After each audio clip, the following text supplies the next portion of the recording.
Morning, everyone. It's 6 a.m. on Saturday. My guest, Jaden Bales, is back from the Wyoming Wildlife Federation. Good morning, sir. Good morning. Thanks for having me on again. So it's off season now. What's your Saturday looking like typically now that we're not in the hunting season? Oh, it's never off season, man. There's always something to do. So I actually I've been hitting the chuckers pretty hard lately, and now that now that we got a little snow this morning, I might be able to go try to track down a cougar. So there's always something going on. There's some waterfowl hunting to do, and a lot of ice fishing. I don't know. There's always up to something. That's the right answer. Do you think that's are you as motivated to do all those things? No. I can recite the brochure with the best of them too. Yeah, I know what you're talking about. But I will say that we've had a great time learning to ice fish this year. We're going to go tomorrow, and that's a new one that I think will stick with me for the rest of time. It's been super fun. So that's one that I'm excited to be doing and out and stuff. So otherwise, it is a time of year to get some inside the house projects done and be an adult sometimes. To my reluctancy. Mm-hmm. So. Outside of the absolute decimation of all populations, do you think you would get tired if hunting was year round? Like it was elk and it was mule deer and it was this is a crazy hypothetical, but if it was all year round, do you think you'd ever get tired of it? Yeah. Yeah. I mean, I think that's going to probably be the honest truth, because I don't think you'd be as obsessed with it if it was year round, because then you'd just be able to do it all the time. And instead, now we have this off season where we're kind of like thinking about and building the story and the memory and building the kind of myth that is hunting season.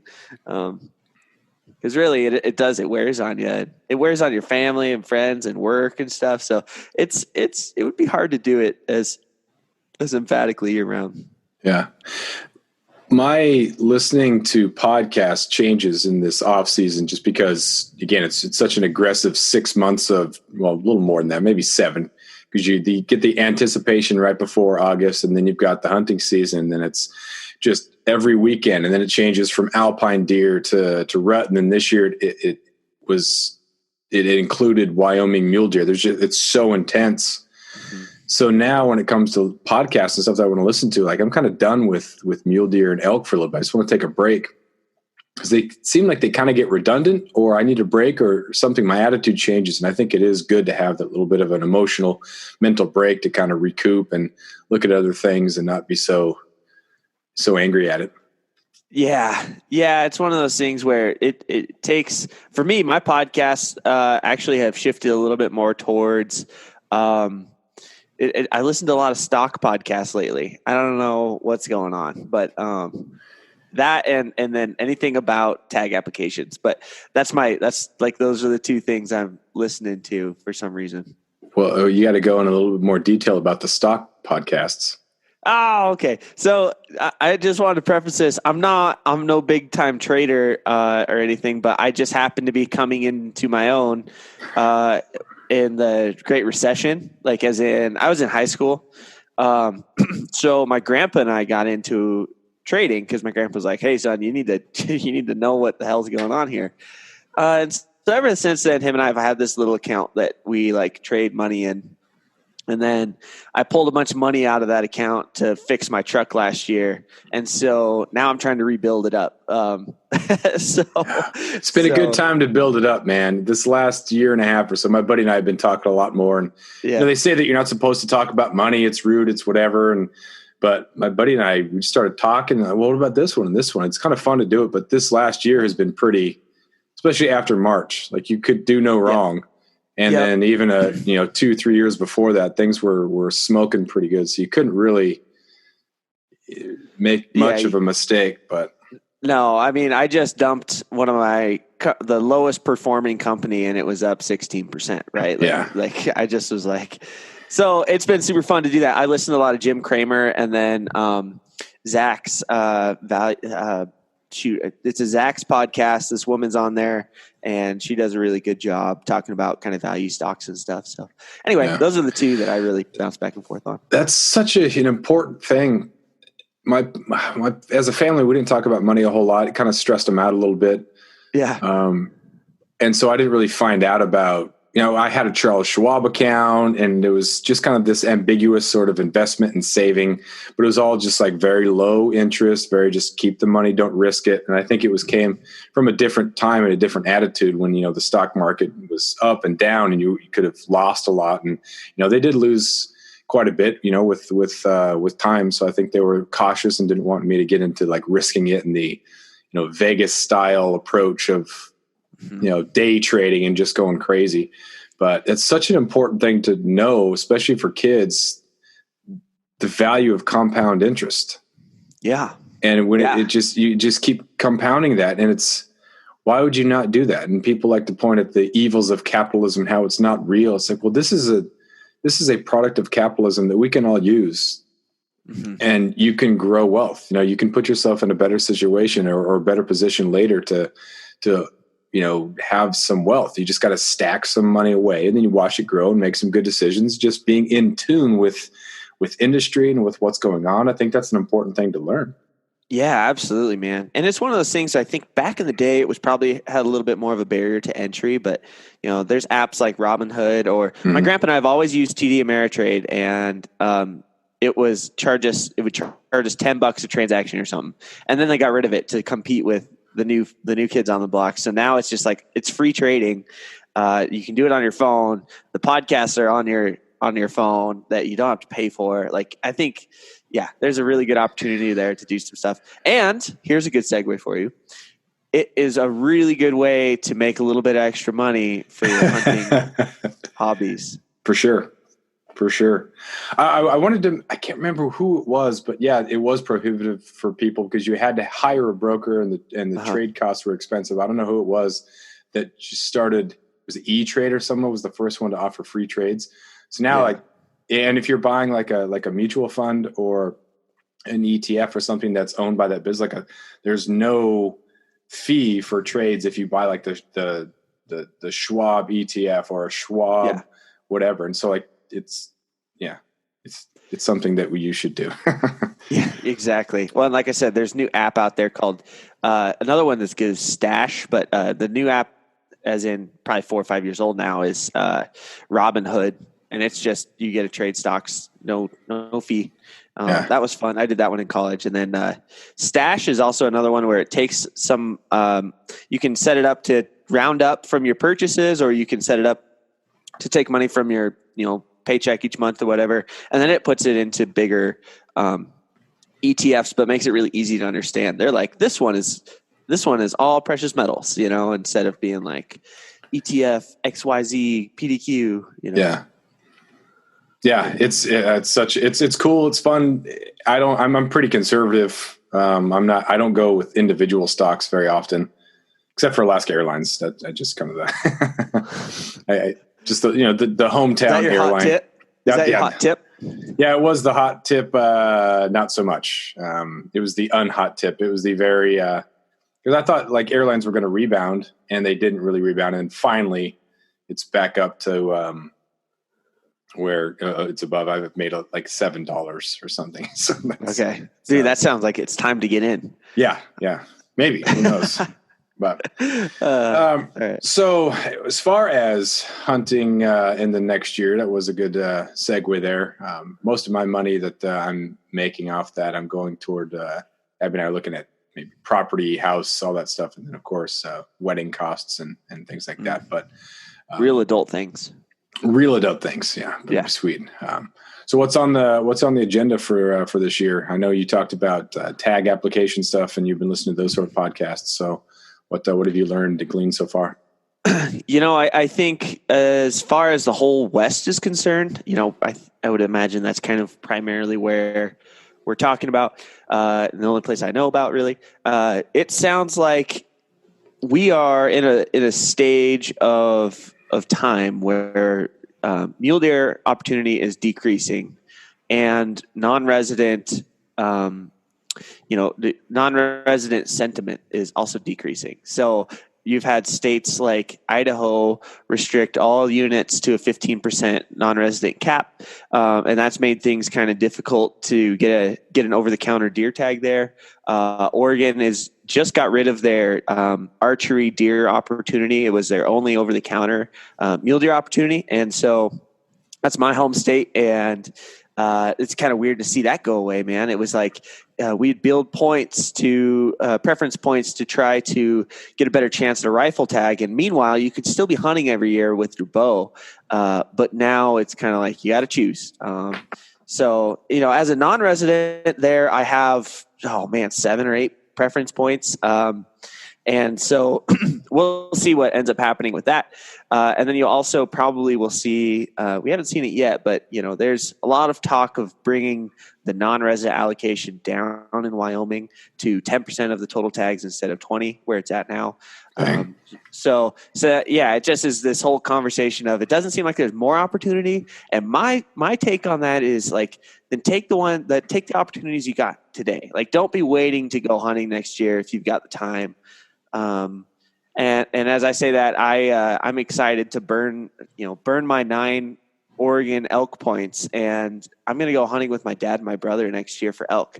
And that's my big trip out of state next year, is going back to the homeland. So I'm really excited for that. Just because it's like, I'm not going to just be building points in my home state without going and having fun with family. So that's where I'm at. And then all the Wyoming stuff. So yeah, nothing too exciting beside on my schedule necessarily, but it is a sign of the times for sure. Mm-hmm. Evan and I were talking about that yesterday about, it seems like every other podcast I'm talking about go hunt and travel, and it's so much fun to go and look at new hunts and opportunities. Mm-hmm. And you and I have talked about that extensively as well. But at some point, what happens when some of these things dry up? And we talked before about how go hunt and those sort of tag finding operations, they offer more opportunities and they kind of spread people out. But if you do have these allocations reduced, in that mule deer one that I drew in Wyoming, I drew with 1 point, which was awesome. Mm-hmm. And I was looking at the stats, and there's a chance that, there's a reasonable chance that I could draw it again with no points. But what happens then if everybody gets onto that, because everything else is, 12, 14 points? I was looking at elk, and there's no way. I'm a decade behind point building in some of these areas. Yep. But there is, an opportunity or two here and there. But what if everybody else gets in on those opportunities if they happen to dry up other places? And you just kind of think about what things are going to look like in 5 to 10 years, which is why Randy Newberg and those guys advocate for increasing the population. It's not just increase the tags for people to have opportunities. It's also, let's get the resource in great shape. Let's make sure there's habitat. Let's make sure there's populations. And so we can keep the tags the same. Otherwise, we're just going to go down. Yeah, we talk about it in that we want to, in Wyoming Wildlife Federation, we talk about this a lot. We really focus on putting more critters on the mountain to give us more opportunity instead of trying to divvy up the ones we have, right? Like it's more about how, and elk hunting is a great example right now. And there are some ways, so I just was talking to a biologist the other day about this, like elk in Wyoming are above objective except for maybe 2 units, and there's over 100 something. And, it's one of those things where that is a shining spot in conservation right now. It's a shining spot in the way that managers are managing elk, as in like our, national forests and the BLM and the game and fish departments. And then now we as like hunters can go in and, kind of take part in that surplus. It's really, it's cool to see that opportunity. Now, the difference is going to be that the surplus that I talk about is largely a cow tag. So it's a great like freezer filling opportunity. And it's a cow tag because that is how the populations are controlled. The bull tags, I think you could see their numbers go up if you want that classic, big old racked experience. You could see their tag allocations go up in some areas. But, in Wyoming, it's more of a factor of non-resident disinterest in non-residents being out on the field with all the residents than it is the need for there to be a restriction. So, after years of fine print contracts and getting ripped off by big wireless providers, if we've learned anything, it's that there's always a catch. So when I first heard that Mint Mobile offers premium wireless starting at just $15 a month, I thought, what's the catch? But after talking to them and using their service, it all made sense. There isn't one. Mint Mobile's secret sauce is that they're the first company to sell wireless service online only. They cut out the cost of retail stores and pass those sweet savings directly to you. For anyone who hates their phone bill, Mint Mobile offers premium wireless for just $15 a month. I was hesitant about having to get a new phone and a new phone number, but with Mint, you can use your own phone with any Mint Mobile plan and keep your same phone and your same phone number along with all of your existing contacts. Mint Mobile gives you the best rate whether you're buying for one or for a family, and at Mint, families start at 2 lines. All plans come with unlimited talk and text plus high-speed data delivered on the nation's largest 5G network. Switch to Mint Mobile and get premium wireless service starting at just $15 a month. To get your new wireless plan for just $15 a month and to get the plans shipped to your door for free, go to mintmobile.com/waypoint. That is mintmobile.com/waypoint. Cut your wireless bill to $15 a month at mintmobile.com/waypoint. It's unfortunate, but it is one of the things I'm really excited about. And after our call today, I'm going to help a friend of mine out from Oregon he wants to come out to Wyoming and hunt an elk. And I was like, all right, man, do you have any points? He's like, no, what are points? And I was like, oh.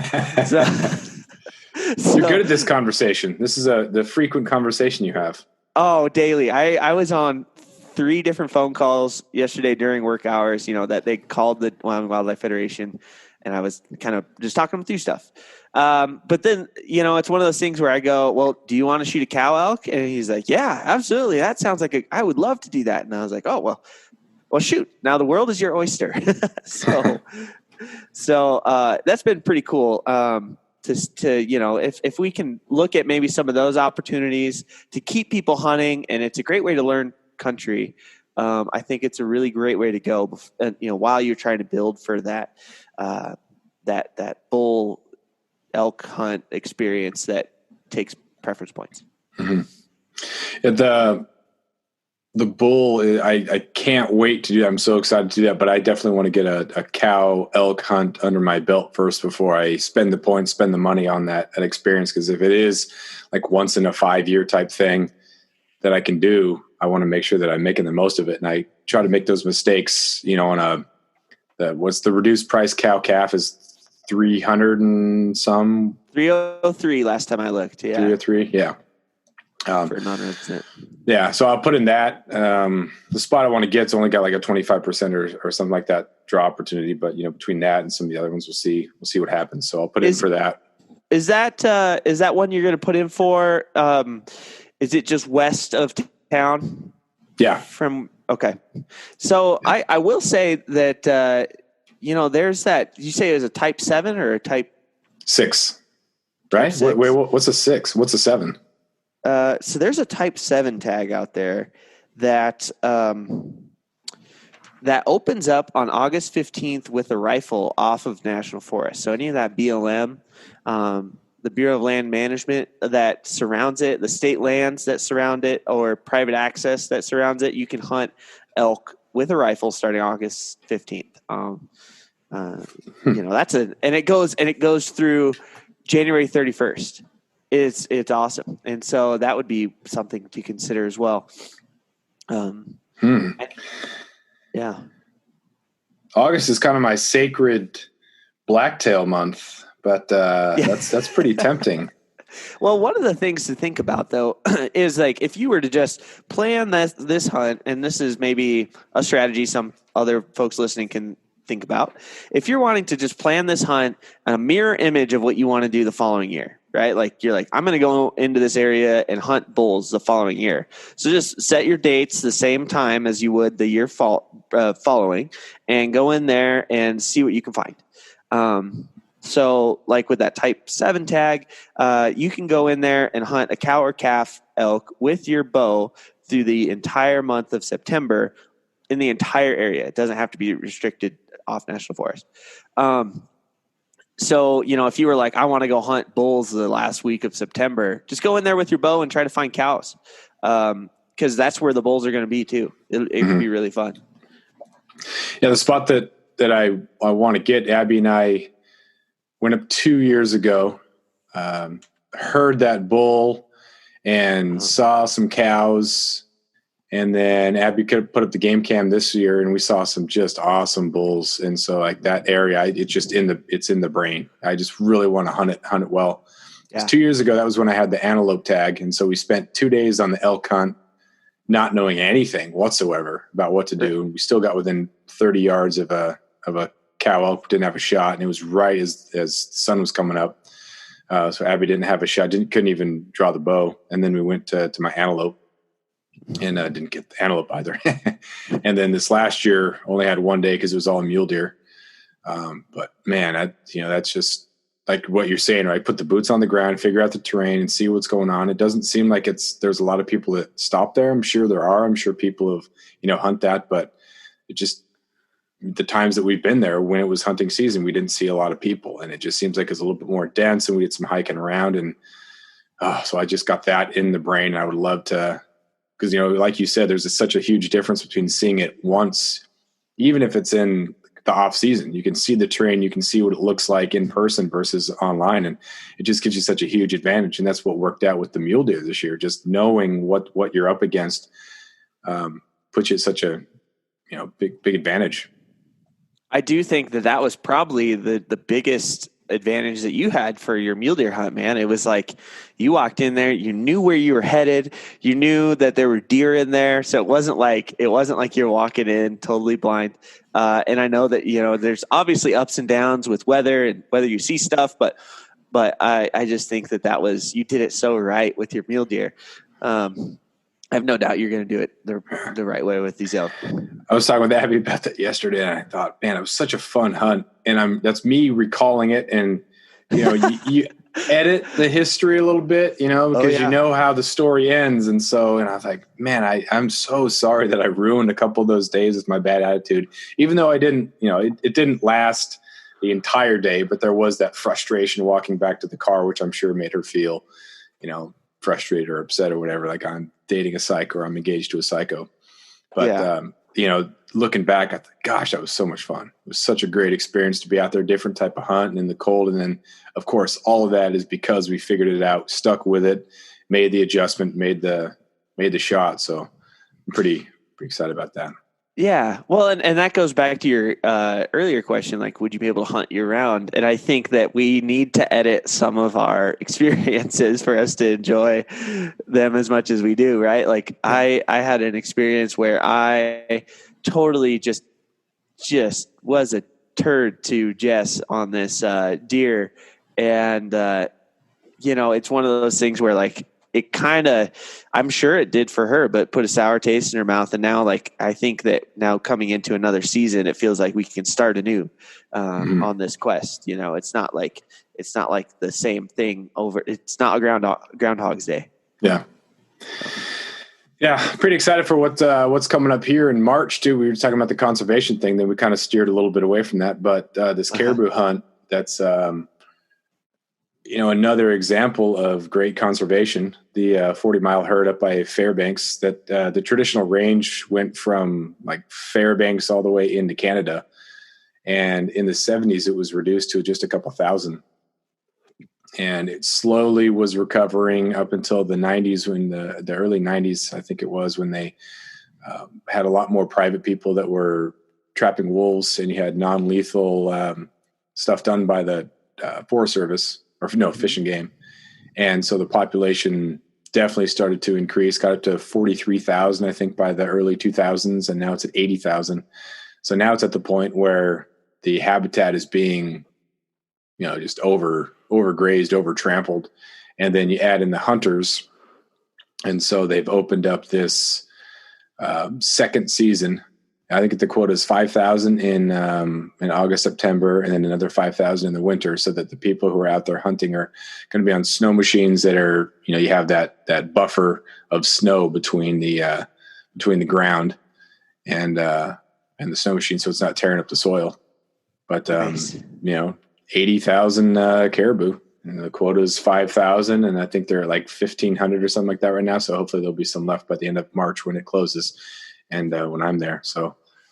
Man, just awesome to have those opportunities. Yeah, again, it's a success, and again, it's hunters that are putting forth the effort, and trappers and people who understand stuff. It can be really easy to look at someone's Facebook and say, look at or Instagram and say, look at how cruel this hunter is. This hunter is a jerk. Hunting is rude. Save the animals. But are you putting forth any time, effort, and money to actually saving the animals, or are you just using that as a platform to be anti this? Not doing anything money or time wise about it. Yeah, man. I'm excited to see what ends up happening with that hunt, and just kind of watching vicariously through you, and then vicariously through you. Like, are you going to go out there on a snow machine and just kind of fill the freezer? Is that your goal, or are you going to go out there and try to find a bull with the antlers still on his head? Like, what's your kind of approach going to be? I'm super excited for just the experience. The snow machine, the high temperatures are going to be in the 20s maybe. So, but there's going to be 12 hours of daylight. So it's going to be really light, really cold. I've actually never been on the snow machine before. What? So, well, Southeast Alaska, man, it's all rain. So there are some people who have snow machines around here, but it's pretty cumbersome to put it in the back of your truck, drive out the road somewhere, and then, you don't have those trails and it's not open. It's super dense. It's very similar to Oregon as far as, cruising around. So you can't really get around in the woods. It's kind of tough unless you get a ton of snow, which we only get in the higher elevations. So that'll be pretty sweet. And then most of the big bulls drop their antlers in like November, December-ish. And so they're really done. Yeah. So some of the smaller bulls, I guess, hang on till February, March. So there could be some smaller bulls that still have their antlers. But the cows don't shed their antlers until March, April, I think. So it's essentially like, you can shoot whatever, but they want, calves if you're going to manage cows. Like you said, if they're going to manage the population, then you want to take some cows out of the equation. So the meat won't be quite as good because it's, they're not eating the lush good stuff. It's kind of the jerkyification of the meat, but just a great experience, great opportunity, and go for some meat. I can get 2 of them. It's open to residents only, which is kind of cool. Again, protecting the local people, because there's need food around, especially during a pandemic. But so it'll be sweet, and definitely aim for something with antlers. So it'll probably be a cow, what they're looking for, and be cool. Do you get, man, this might sound crass, but I heard someone say the other day, and I thought it was made me chuckle. Are you going to get a 2-for-1? Like, are they far enough along in their breeding cycle that you might get a bun in the oven? There is a chance of that, and it makes me a little, I don't know, take that deep breath and see what that would be to actually see that. I think it was this month's Rocky Mountain Elk Foundation magazine, which is what, Bugle? Yeah, Bugle. Uh-huh. And a guy talked about that, shooting a cow elk, and there was, was gutting it, and there was a fetus, and he just kind of was shocked, and he felt at the same time terrible, but also, like, the license is open, and the biologists and the people who know what they're doing are, it's open, and this is something that is going to be a consequence of this, and based on the population and based on a healthy population, this is something that this is a known, if not desired, impact for the overall health of the herd. So, yeah. When you think about it in those terms, it sounds really legit, but someone who's an anti-hunter would be, well, it's just you justifying it. Well, health of the herd, but I don't know. It's one of the things that I know I've talked about with my friend Lee, who's a biologist in Wyoming. Yeah. He's the man. Anyway, he we were talking about it, like, in order to even though they're more vulnerable, elk in particular, this is my perspective on this, and I don't know if it's the same with caribou or not, but even though they're more vulnerable in this probably, wintry time period where they're kind of they're food starved and they're trying to get plenty of nutrients in their body and make it through the winter, they're still like wily enough that they don't get killed. It's kind of like, and so these open seasons later into this time period just kind of give them an opportunity to mess up. There's still my friend Anna, she's got a cow tag that's still open through the end of this month. And it was one of the things where we talked about it and we were basically just acknowledging the fact that, we really need a lot of snow to be able to find these elk in this area because there's only a couple herds and it's a very agriculturally heavy area. So they're just trying to not have ag damage. And in that whole process, like you said, you get this, you get a fetus that is in these cows, but that's also part of the point is that you want to be shooting these reproducing females so that the population doesn't continue to grow. And it's a weird thing that like for an outside looking in to think about doing that. That's like, killing babies has always been the big no. But when you try to look at it from a purely biological standpoint, if those critters don't get shot and they eat themselves out of house and home like they are in that caribou herd, you're going to get a lot more starvation and slow, like painful, or I don't know if it's painful because I've never starved, but it's a much less quick end to a life than just being taken by a hunter and then being used as someone else's livelihood food. Yeah, exactly. And it's not to say that one is more than the other. It's just that as a hunter, I do think about those things. People assume that hunters don't think about that and that we have no remorse or we have no empathy and sympathy. Like, dude, I know what goes on. I know that it's not super simple. And knowing that is what makes me conscious of the decisions that you make. And, okay, this is what's going on. This is the reality of it. The reason why the population was so low was overhunting and also wolves eating cows or eating the calves. And they would just, wait till all the calves drop and then tons and tons of them were just eaten by wolves. Like that seems like that would be the worst possible death, be eaten alive. Yeah, that's some nature is metal stuff. That's some real, nature is not just, howling wolves and look at how beautiful and majestic they are. Those things are carnivorous and alpha males and females just roaming around doing what alphas do. I just did a great podcast interview. I think it was great. I don't know. Whatever. I just did an interview with a gal who did a whole bunch of studying on the impacts of coyotes on mule deer. And it was the same thing in the lower 48, man. Like coyotes, coyotes, they just are heaviest. They predate most on mule deer during that calving season. They basically just roam around the fawning season, I guess in this case. And they just roam around the fawning grounds, like looking for an easy snack, and it's like definitely not, especially for the outside looking in, like a very interesting or appealing thing to think about. But, then the other times of the year, they're mostly mousing, Yeah. Got to get while the getting's good, I guess. Yeah. So it's really interesting. Yeah. So what else do you got as far as the travel hunter type? What's your strategy since you're talking strategies and whatnot? What would you recommend for someone? Do you have are you buying points in 4 or 5 different states, playing that medium and long game to where you're gobbling up points, hoping to see what you draw? Just buying points. What's your strategy? I really, I'm really lucky that I live in Wyoming where, and so I'm doing a whole workshop on this. You can have as in anyone, if you play your cards right, you can draw up to 15 ungulate tags in this state.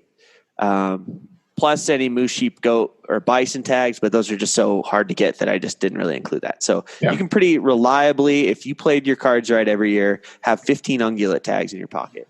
And it's one of those things where I think I'd rather, I think my focus is kind of shifting on doing these hunts here locally with friends, family, and doing my own personal hunts really well, and then having like one travel hunt, one big adventure. And like I said, that's my brother and I hunting. I think that, I get caught up in this all the time because it's super fun to plan hunts. And kind of do that whole process. But for me, I'm looking at states where I can kind of predictably have an experience, go hunting when I have the free time available on my schedule. I'm not applying in New Mexico. I'm not applying in Idaho, where it's just completely random, because I do like the ability to plan this thing out. But at the same time, so like states with, what they call a bonus point structure, which is different than preference points, but it does, the idea being that you increase your chances to draw the more you put in. States with bonus points and then preference points, where the most number of tags are given to people with the most time that they've been applying. Those are the ones that I really like to apply in, and those are, Colorado, Nevada, Utah, Oregon. Oregon is one that I apply in because I grew up there. I'll be honest. I don't know. And it's going to be interesting going back to hunt there, see how things are compared to like Wyoming now that I've spent a few years here. And then Wyoming is a good one, in Montana. So those are kind of all my bread and butter states. I think that, if you live in California, Arizona should be on top of your list. If you live in Texas, you should definitely be looking at New Mexico and Arizona. And so there's some geographical importances there that should probably play into this. But I think we kind of overextend ourselves thinking that there's all these great opportunities out there. And then, if you, and I talked to my friend Cody Rich about this, but if you overextend yourself and then don't put the time that's due into a hunt, man, you're kind of taking away that experience from somebody else who maybe needed to fill a slot in their time span. And, maybe that's a little more altruistic than you need to be, because it is nice to have plenty of opportunities to go hunting. But, it's an unintended effect. I think if you were to have a Colorado deer tag, a Utah deer tag, an Idaho deer elk tag, and only able to go to one, those are two other opportunities that somebody else could have enjoyed. So it's something I think about a little bit more, especially as I've found out that these opportunities are kind of not increasing for non-residents. It's something to think about. But the other thing is, like, a budget makes a huge impact on what you can and can't apply for too. So even if I was to randomly draw a Nevada elk tag and it would be the most epic elk hunt of my entire life, I don't think I can afford a $1,200 elk tag. Yeah. So I'm not putting in for that, even though there's a random chance that I could draw. So those are considerations I don't think that we talk about enough. A lot of these tag app services or whatever, they just kind of assume that you have enough budget to do them all. Mm-hmm. And I don't think, it kind of goes back to our financial conversation. Like, I have $1,000 that I allocate to tag applications outside of Wyoming. Wyoming, I just kind of consider its own thing, because I'm going to do it every year no matter what. And so I'm going to spend $800 on Oregon's elk tag and applications. So, man, I only have $200 left. So Nevada is actually, it's going to blow my budget, because it's like $175 to apply there. And then Colorado is going to get my other money, and that's $106. So that's it. That's all I'm doing this year. Really good epic local goat tag around here always has a couple people who don't hunt it or don't get a goat. And the locals are like, dude, how do you not get a goat? There's a ton of them and they're right there. But I think part of it is someone from out of state draws it and can't afford the trip, the guide, the everything. And so, I would kind of get upset. I'm like, man, this guy wasted the tag, didn't even use it. He draws it, doesn't even use it. But I think, well, if you have a couple more years where, people don't, or if year in and year out, one or two people don't hunt that, that might be good for the population. So if this population grows a little bit more, maybe they're going to be able to open up another tag or two. But because it is open to everybody has the same amount of chance. There's no preference points in Alaska, it's something I'll probably never draw, but if I do, it'd be sweet. But there are registration opportunities for me to go just off the out of that area and go hunt one over the counter. So that's nice. Yeah, I do want to at some point go alpine deer hunting with you, and while you have one of those goat tags, because I think that's one of my quickest opportunities to go on a goat hunt is if I tag along. Yeah, for sure. So, man, that's the other thing is about goats specifically. I recently heard that we could have twice as much hunting opportunity if we were better at judging billies versus nannies. Yeah. Because it's that whole thing of like, because it's so hard, we end up, and nannies, man, they can be just as big or long of a horn as billies, man. It's like people just shoot them and then they go, oh, that was a nanny. And then you're taking out a reproducing female. Yeah. It's, anyway, it's an interesting stat I just recently heard. And so I don't know if that's a problem that we could actually tackle as a hunting community and like make it so that hunters take 95% males, and then we can increase the amount of hunting opportunity there. But it's something to think about. There is a test for some areas that if you get the mountain goat tag, you have to pass the test. If it's an identification online thing, so it's pretty easy. But that's that trying to apply that principle. Like, hey, let's make sure we have some educated people going out here. But who knows what's going to happen when you actually see the thing in your crosshairs? Like, oh, dude, that thing, it's so big, and and the antlers or the horns are swept back, and this has got to be a billy. But yeah, I don't know if it's a conservation issue that we should. I don't know how high of importance it is, with mule deer populations, for example, like being largely below where we want them at. Antelope in different states, not Wyoming, but in different states are having a hard time, especially with like the rangeland degradation that we're having in places like Nevada and Oregon. I don't know if I think there's probably other priorities to put our energy towards, but it is something that if people out there want to get really rallied behind it, I would contribute. Yeah. Cool. Yeah. Well, what else you got, man? You got a closer for us here? I'm doing this article, and I don't think I sent this one to you, but I'm doing this article kind of talking about this subject of it's like marrying up these things of hunt applications and making sure you have really great adventures that you want to go on. Because I know, here's a good example. Our commission tag winner in Wyoming last year, he got to choose any elk hunt in the entire state to go on because he won this tag. And he chose this area that is like a desert area with really low elk populations. And he had to hunt. He hunted 22 days. And I will say it's probably the best trophy potential in all the state. But he had not really elk hunted more than 2 years, or he shot 2 bulls before this trip.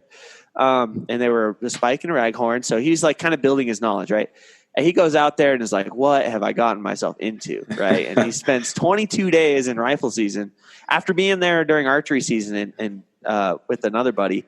And he eventually kills just a giant trophy.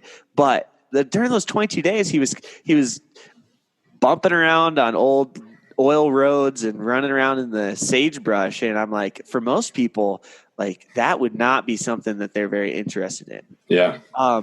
So I guess the point I'm trying to make here is like, when you're looking at going hunting, man, make sure it's like something like if it was just a camping trip and there was no hunting involved, like, would it be worth going on that trip? Because I think that's something that we forget, most of the time we're unsuccessful when we're hunting. And so just, is it worth the price of admission? So with any applications, like is that hunt experience worth the price of admission? Because, maybe I'm just a terrible hunter, but that just seems to be how I end up, going on hunts anyway. Oh, that's good. I like that. There you are, sir. Thanks again, man, for being on here. Really appreciate it. Take care and enjoy the ice fishing. All right. Sounds good. You have a good one, and keep me up to date on how this caribou hunt goes. I'm excited to hear more. Oh, for sure, man. All right. We'll talk to you later. Take care.